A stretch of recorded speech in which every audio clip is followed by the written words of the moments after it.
ano, sabi mo? Sabi ko ay trabaho mo ako, patrabuhin mo. Aso. Sala yung iyo. Solo. Ay, bakit ang pagpitas ng sili? Trabaho mo rin yun at Kailangan ko ng pitasili. bakit pinapasa mo rin sa akin? Kailangan ko ng pitasili. Nung isang araw. Hindi ko natanda yun isang araw. Oho.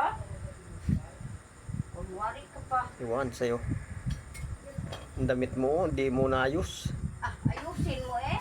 Bagay. Maganda lang ako, ayusin pang Bagay ako damit, magatrahe pa. Bagay ako magayos. Natanda mo na, 44 ka na. O pamayos. Kaluto lang, magatrahe pa. Ako magayos. Ay, sala yan. Solo. Salang iyo yan.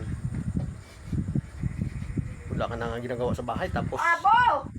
Walang ginagawa! hmm, Ayos ka. yan ang totoo naman eh. Ang ano ko pagpaprito ng ulam. Ay, sala yung iyo. Sala yung sinasabi mo. Yan, marites ka na sa labas. Tapos, Saan ka marites? asa ka sa akin. Hindi nga ako kalabas na maay. Saan ka galing? Saan ka galing? Anong marites ang sabi mo? Saan ka galing? Sa tiyan ng nanay ko. Oo.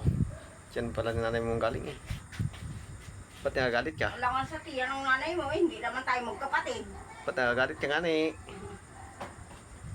Ba't nagagalit ka? Wala. Aywan si Runa. Trabaho mo ako magtrabaho. Ay. Salang iyo yan. Salang iyo. Trabaho ni Juan, trabaho ko rin ha. Pwede yan.